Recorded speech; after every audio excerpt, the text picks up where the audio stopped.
আসসালামু আলাইকুম। প্রিয় দর্শক, অন্য মঞ্চের আলাপ চাইতে আপনাদের সকলকে আমন্ত্রণ জানাচ্ছি। এই মুহূর্তে আপনাদের সামনে কথা বলতে এসেছি, আওয়ামী লীগকে কি সেনাবাহিনী কিংবা জেনারেল ওয়াকারুজ্জামান ফিরিয়ে আনবেন, এই প্রসঙ্গটি নিয়ে আপনাদের সামনে এই মুহূর্তে কথা বলতে চাই। সাম্প্রতিক সময়ে বিশেষ করে সোশ্যাল মিডিয়ায় এই বিষয়টি কয়েকদিন ধরে আলোচনা দেখছি যে আওয়ামী লীগকে ফিরিয়ে আনবে বোধহয় ক্যান্টনমেন্ট, দেশের সার্বিক পরিস্থিতি, এগুলো আওয়ামী লীগকে ফিরিয়ে এনে দেবে। কিন্তু আসলে কি তাই? আসলে এক কথায় যদি উত্তর দেই যে তা নয়। আমি প্রথমেই ক্যান্টনমেন্ট প্রসঙ্গে আসি, বা সেনাবাহিনী আওয়ামী লীগকে ফেরাবে কিনা। আওয়ামী লীগের সেনাবাহিনী ফেরাবে আওয়ামী লীগের ওই পরিস্থিতি ক্রিয়েট করতে হবে, তাহলেই সেনাবাহিনী ফেরাবে। কিন্তু বিদ্যমান অবস্থায় যদি মনে করেন যে আওয়ামী লীগ আমি চুপচাপ, আমি আওয়ামী লীগের অনেক নেতা কর্মী আছি, বিদেশে গিয়ে বসে আছি, বসে নাকে তেল দিয়ে ঘুমাচ্ছি, আমাকে সেনাবাহিনী নিয়ে গিয়ে আবার ইনস্টল করে দেবে, এটি যদি কেউ মনে করে থাকেন তাহলে সম্পূর্ণ ভুল মনে করছেন। আওয়ামী লীগকে যদি সেনাবাহিনী ফেরাতো তাহলে 5 আগস্ট 2024 সালে আওয়ামী লীগ পতনের পেছনে একটা অন্যতম প্রধান অনুঘটক হিসেবে সেনাবাহিনী কাজ করত না। যেভাবেই হোক, প্রভাবিত হয়ে হোক আর যেভাবেই হোক, আওয়ামী লীগের পতন ঘটেছে সেনাবাহিনীর প্রত্যক্ষ সহযোগিতায়।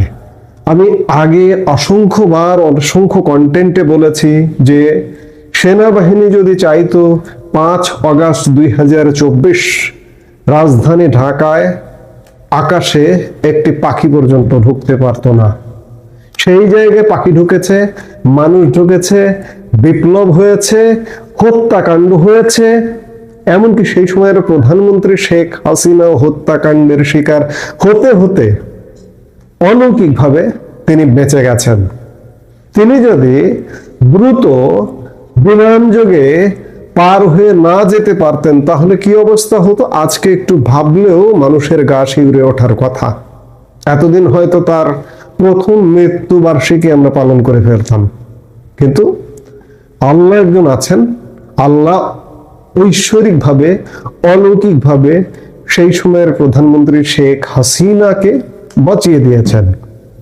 শেখ হাসিনা নিজে বারবার বলেন, নিশ্চয়ই আমাকে দিয়ে অসমাপ্ত আরো কিছু কাজ হয়তো আল্লাহ করাবেন, এই জন্যই বাঁচিয়ে রেখেছেন। অলৌকিকভাবেই তিনি বেঁচে গেছেন, তার বাঁচার কথা ছিল না। আজকে আপনি যদি আওয়ামী লীগ করে থাকেন, আওয়ামী লীগ করে যদি মনে করেন যে ক্যান্টনমেন্ট আমাকে ফেরাবে, কেন ফেরাবে? এই যে সাম্প্রতিক সময়ে ক্যান্টনমেন্ট নিয়ে নানা রকম জটিলতা তৈরি হয়েছে, বিশেষ করে সেনা কর্মকর্তাদের বিচারের ব্যাপারে একটা বেশ জটিলতা তৈরি হয়েছে। আজও পর্যন্ত, এখন পর্যন্ত সেটা অমীমাংসিত অবস্থায় আছে। বিচারটিকে আইসিটিতে হবে নাকি বিচারটি সেনা আইনে হবে, এখন পর্যন্ত অমীমাংসিত। কেন? সেনা অফিসারদের বিরুদ্ধে আইসিটি থেকে ওয়ারেন্ট ইস্যু হয়েছে। আজকে 8 তারিখ টু 18 তারিখ, 10 দিন হয়ে গেছে।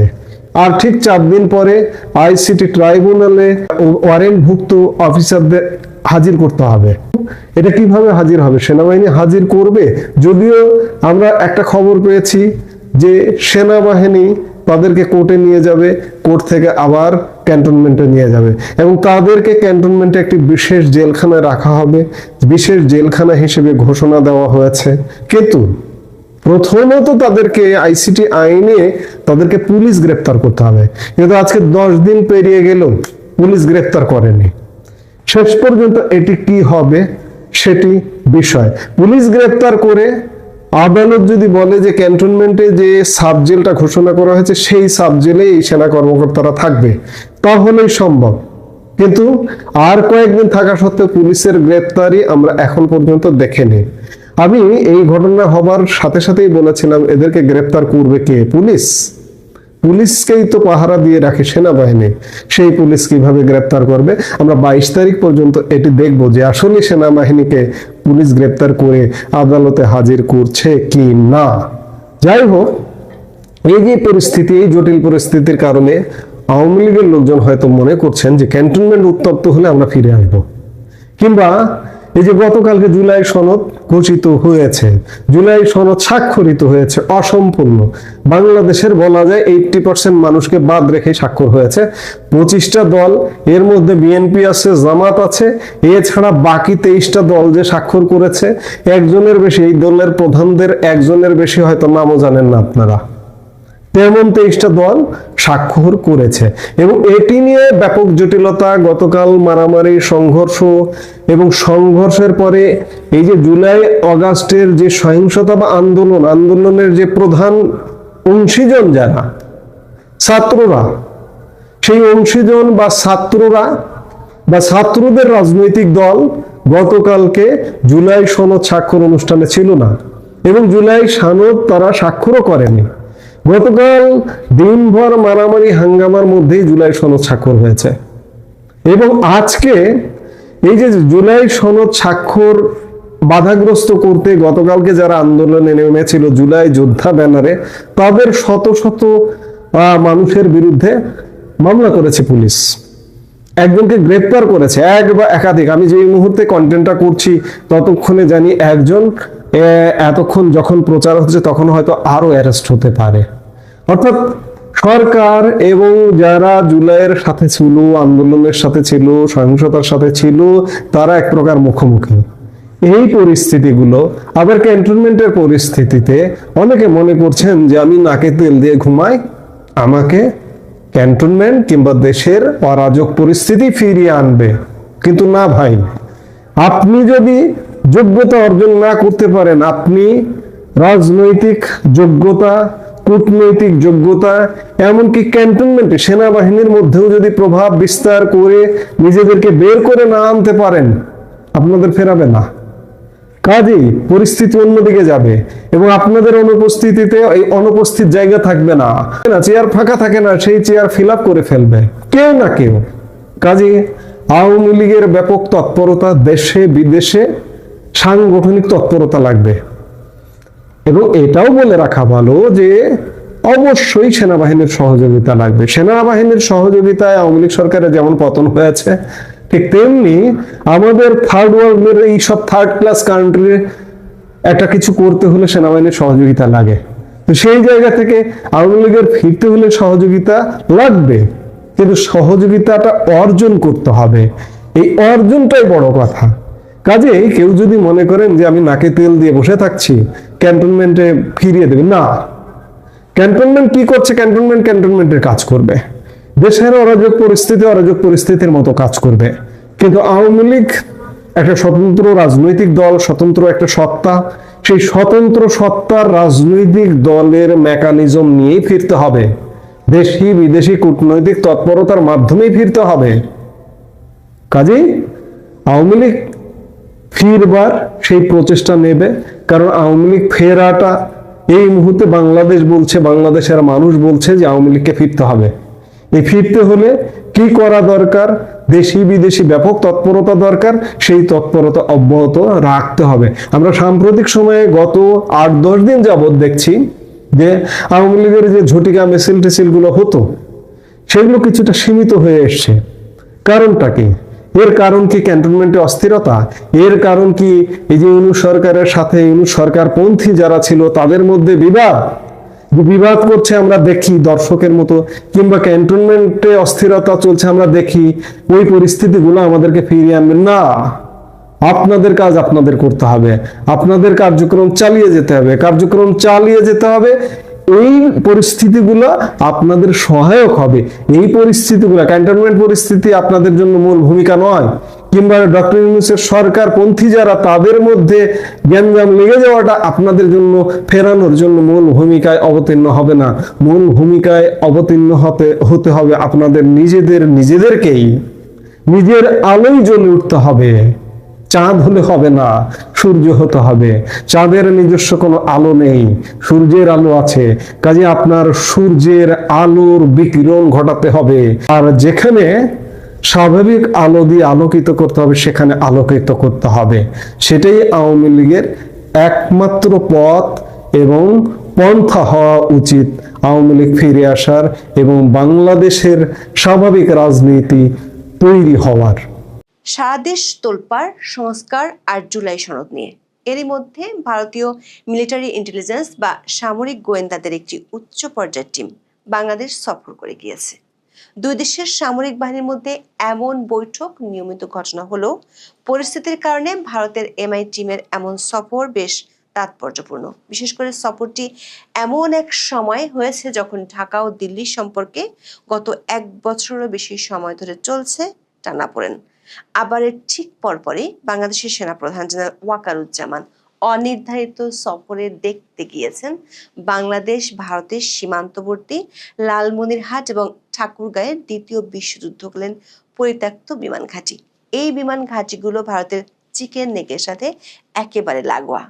প্রশ্ন হলো, ভারতীয় এমআই টিমের বাংলাদেশ সফর এবং তার পরপরই জেনারেল ওয়াকারের হঠাৎ সীমান্তবর্তী জেলার পরিত্যক্ত বিমানবন্দর দেখতে যাওয়ার মধ্যে কি কোনো যোগসূত্র আছে? যদিও দুটি বিষয় নিয়ে সামরিক বাহিনীর পক্ষ থেকে কোনো বিবৃতি দেওয়া হয়নি, তবে বাংলাদেশের নিরাপত্তা বিশ্লেষকদের কাছে সেনাপ্রধানের এই পুরনো বিমান ঘাঁটিগুলোর পরিদর্শনে যাওয়ার বিষয়টি অত্যন্ত গুরুত্বপূর্ণ হিসেবে বিবেচিত হচ্ছে। বিস্তারিত জানতে চলুন যাওয়া যাক বিশ্লেষণে। গত 8 অক্টোবর থেকে বাংলাদেশের সেনাবাহিনী নতুন করে আলোচনার শিরোনাম হয়।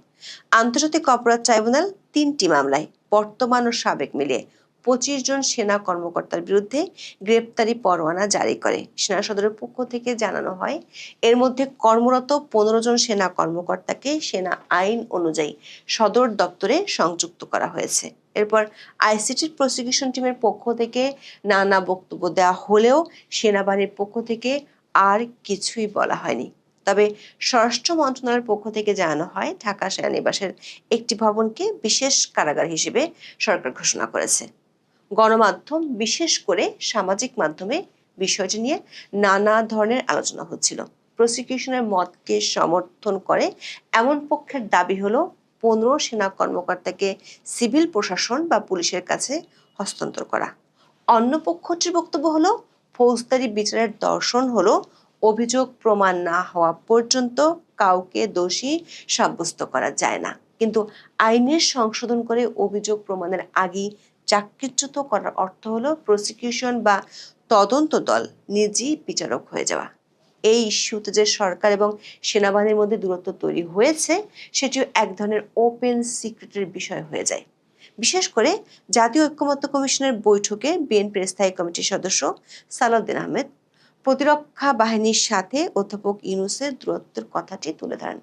সেনাবাহিনীর সাথে সরকারের দূরত্ব আছে এমন ফিসফাস নির্বাচন ও করিডোর ইস্যু যখন থেকে আলোচনায় আসে তখন থেকেই শোনা যাচ্ছিল। কিন্তু সালাউদ্দিন আহমেদই প্রথম কোনো রাজনীতিবিদ যিনি একেবারে অধ্যাপক ইউনূসের সামনে বিষয়টি নিয়ে কথা বলেন। এমনকি অধ্যাপক ইউনূস তার বক্তব্যে বিষয়টি স্বীকার বা অস্বীকার কোনোটি করেননি। সেনা কর্মকর্তাদের বিরুদ্ধে আইসিটিতে অভিযোগ দায়েরের ইস্যুটি আলোচনায় আসার পর থেকে সেনাপ্রধান জেনারেল ওয়াকারুজ্জামানকে জনসম্মুখে আসতে দেখা যায়নি। এর মধ্যে তার দুটি দেশে সফরে যাওয়ার কথা ছিল, একটি হলো সৌদি আরব, অন্যটি ভারত। 14 অক্টোবর থেকে সেনাপ্রধানের সৌদি আরবে 4 দিনের সরকারি সফরে যাওয়ার কথা ছিল, কিন্তু উদ্ভূত পরিস্থিতিতে তিনি সেই সফর বাতিল করেন। এছাড়া নয়াদিল্লিতে দুটি গুরুত্বপূর্ণ সম্মেলনে যোগ দেওয়ার জন্য তিনি আমন্ত্রণ পেয়েছিলেন। একটি সম্মেলন ছিল জাতিসংঘের শান্তি রক্ষা মিশন সংক্রান্ত এবং অন্যটি দক্ষিণ এশিয়ার সন্ত্রাস দমন সংক্রান্ত, যা 14 থেকে 16 অক্টোবরের মধ্যে অনুষ্ঠিত হওয়ার কথা ছিল। কিন্তু সামাজিক মাধ্যমে নানা ধরনের অপপ্রচার থেকে নিজেকে ও বাহিনীকে দূরে রাখতে জেনারেল ওয়াকার ভারত না যাওয়ার সিদ্ধান্ত নেন। তবে বাংলাদেশের সেনাপ্রধান ভারতে না গেলেও ভারতীয় সেনাবাহিনীর একটি দল বাংলাদেশ সফর করে গিয়েছেন। নর্থ ইস্ট নিউজ এবং বিডি মিলিটারির খবরে বলা হয়েছে, অন্তর্বর্তী সরকার ক্ষমতা আসার পর প্রথমবারের মতো বাংলাদেশ সফর করেছে ভারতীয় সেনাবাহিনীর গোয়েন্দা দল। দলটি ছিল 3 সদস্যের। দলের নেতৃত্ব দেন একজন মেজর জেনারেল, যিনি ভারতের এমআই এর অতিরিক্ত মহাপরিচালক। তার সঙ্গে ছিলেন একজন ব্রিগেডিয়ার এবং একজন কর্নেল। তারা 14 অক্টোবর ঢাকায় এসেছিলেন। সেনা সদরের সূত্রগুলো বলছে, ভারতীয় সেনাবাহিনীর সদস্যদের এই সফর যতটা সম্ভব গোপন রাখার চেষ্টা করা হয় দুপক্ষ থেকেই। দুই দেশের মধ্যকার বর্তমানে যে সম্পর্ক, তাতে এই সফর নিয়ে যাতে কোনো অনাবশ্যক বিতর্ক তৈরি না হয় সেজন্যই এ ধরনের ব্যবস্থা নেওয়া হয়েছিল। সূত্রগুলো বলছে ভারতীয় সেনাদলের এই সফর আগে থেকেই নির্ধারিত ছিল এবং সেনাপ্রধান জেনারেল ওয়াকার এই সময়টাতে দেশের বাইরে থাকার কথা ছিল। ভারতীয় সেনাদলের এই সফর নিয়ে সেনা সদর থেকে 9 অক্টোবর একটি বার্তা পাঠানো হয়, যেখানে মেজর জেনারেল কুন্দর কুমার সিং এর নেতৃত্বে ভারতীয় এমআই দলের এই সমন্বয় সম্মেলন সফরের বিস্তারিত ছিল। ভারতীয় সেনাদল বিদায় নেওয়ার পর জেনারেল ওয়াকারুজ্জামান বাংলাদেশের দুটি সীমান্তবর্তী জেলা লালমনিরহাট এবং ঠাকুরগাঁও যান। এই দুটি জেলায় পরিত্যক্ত দুটি বিমানবন্দর আছে। সেনাপ্রধান এই দুটি পুরনো বিমান ঘাঁটিতে আকস্মিক পরিদর্শনে গিয়েছিলেন। প্রথমেই তিনি যান লালমনিরহাট বিমানবন্দরে, এরপর দুপুরে 3টি হেলিকপ্টারে চড়ে তিনি যান ঠাকুরগাঁওয়ের পরিত্যক্ত এয়ার স্ট্রিপে। দর্শক, চলতি বছরের ফেব্রুয়ারিতে ভারতীয় বেশ কিছু সংবাদ মাধ্যমে খবর প্রকাশিত হয়েছিল বাংলাদেশের উত্তরাঞ্চলের জেলা লালমনিরহাটে অচল বিমানবন্দরকে সচল করা হচ্ছে, বাড়ানো হচ্ছে বিমান ঘাঁটি। ওই সময় সামাজিক যোগাযোগ মাধ্যম সহ ইন্টারনেটের বিভিন্ন মাধ্যমে ভাইরাল কিছু পোস্টও একই দাবি করা হয়েছিল। তখন জোর প্রচার ছিল চীনের প্রযুক্তিগত সহায়তায় চিকেন নেকের কাছে এশিয়ার দ্বিতীয় বৃহত্তম বিমান ঘাঁটি নির্মাণ করবে বাংলাদেশ বিমান বাহিনী। ভারতীয় কোনো সংবাদ মাধ্যমে দাবি করা হয় পাকিস্তানি কোম্পানিকে সাবকন্ট্রাক্টরের কাজও দেওয়া হয়েছে। বিশেষ করে বাংলাদেশের অন্তর্বর্তী সরকারের প্রধান উপদেষ্টা ডক্টর মোহাম্মদ ইউনূসের চীন সফরের পর এমন তথ্য ভাইরাল হয়েছিল। দর্শক, লালমনিরহাট বিমানবন্দরটির একটি আঞ্চলিক ভৌগোলিক গুরুত্ব আছে। এই বিমানবন্দরটি হলো গেটওয়ে টু নর্থ ইস্ট এবং মাউথ অফ আসাম। ভৌগোলিক দিক থেকে ভারতের উদ্বেগ মূলত শিলিগুড়ি করিডোর নিয়ে, যাকে চিকেন নেক বলা হয়। একে বলা হয় ভারতের উত্তর পূর্বাঞ্চলের লাইফলাইন, কারণ 7 সিস্টার্স এর সঙ্গে ভারতের মূল ভূখণ্ডের শ্বাসনালী করিডোর হলো এই চিকেন নেক। এর আশেপাশে রয়েছে 4টি দেশের সীমানা: বাংলাদেশ, চীন, নেপাল ও ভুটান। লালমনিরহাট বিমানবন্দর থেকে ভারতের চিকেন নেক খ্যাত শিলিগুড়ি করিডোরের দূরত্ব মাত্র 160 কিলোমিটার। বিমানবন্দরে বিমান উড্ডয়ন ও অবতরণ করতে হয় এই করিডোরের গা ঘেঁষে। করিডোরের অপর সীমান্তে চীন, আছে ভুটান ও নেপাল সীমান্ত। ব্রিটিশ সরকার 1931 সালে 166 একর জায়গার উপর লালমনিরহাট বিমানবন্দরটি তৈরি করেছিল। দ্বিতীয় বিশ্বযুদ্ধে মিত্রবাহিনীর জন্য বেশ কাজে দেয় এই বিমানবন্দরটি। তবে দ্বিতীয় বিশ্বযুদ্ধ শেষ হয়ে যাওয়ায় ব্রিটিশ সরকারের কাছে তখন এর প্রয়োজনও ফুরিয়ে গিয়েছিল। পরে তারা আর ব্যবহার করেনি। যতটুকু ইতিহাস ঘেঁটে জানা গেছে তাতে দেখা যাচ্ছে 1958 সালে এখানে স্বল্প পরিসরে বিমান সার্ভিস চালু হয়েছিল। তবে 1971 সালে বাংলাদেশের মুক্তিযুদ্ধে এই বিমানবন্দরটি ব্যবহার করেছিল পাক বাহিনী। তারা সামরিক ঘাঁটি স্থাপন করেছিল। তখন বাংলাদেশ স্বাধীন হওয়ার পর 1972 সালে এটিকে বাংলাদেশ বিমান বাহিনীর হেডকোয়ার্টার করার সিদ্ধান্ত হয়েছিল, কিন্তু পরে তার বাস্তবায়ন করা হয়নি। 1983 সাল থেকে এখানে কৃষি প্রকল্প গড়ে তোলে বিমান বাহিনী। মিলিটারি ফার্মের তত্ত্বাবধানে গড়ে তোলা হয়েছে গরুর খামার। সাম্প্রতিক সময়ের মধ্যে লালমনিরহাটের এই বিমানবন্দরের প্রথম বিমান ওঠানামা করেছিল 2019 সালের 12 মার্চ। সেদিন লালমনিরহাট বিমানবন্দরের সম্ভাব্যতা যাচাই করতে সফলভাবে ফিক্সড উইং বিমান উড্ডয়ন ও অবতরণ করেছিল বিমান বাহিনী। দর্শক, লালমনিরহাট বিমানবন্দরের পাশেই আওয়ামী লীগ সরকার প্রতিষ্ঠা করেছিল Bangabandhu Sheikh Mujibur Rahman aviation and aerospace বিশ্ববিদ্যালয়। 2021 সালে সাবেক প্রধানমন্ত্রী শেখ হাসিনা এই বিমানবন্দর চালু ও এখানে কারখানা বানানোর কথা বলেছিলেন। আর অনেক আগে থেকেই ভুটান এই বিমানবন্দরটি ব্যবহারের প্রস্তাব দিয়েছিল। তবে এই বিমানবন্দর সচল করার ক্ষেত্রে বড় বাধা হলো আকাশ সীমা নিয়ে জটিলতা। এর জটিলতা দূর করতে হলে ভারত, বাংলাদেশ ও ভুটানের মধ্যে ত্রিপক্ষীয় একটি চুক্তি লাগবে। সেনা সূত্রগুলো বলছে সাম্প্রতিক সময়টাতে সেনাবাহিনীর জন্য খুব সংবেদনশীল। এমন সময় ভারতীয় সেনাদলের বাংলাদেশ সফর এবং সেনা প্রধানের আকস্মিক উত্তরবঙ্গের দুটি পরিত্যক্ত বিমানবন্দর দেখতে যাওয়ার সাথে কোনো সংযোগ আছে কিনা সেটি নিশ্চিত হওয়া যায়নি। এখন এ পর্যন্ত। সবাই ভালো থাকুন, সুস্থ থাকুন, নিরাপদে থাকুন। দেখা হবে আগামী পর্বে।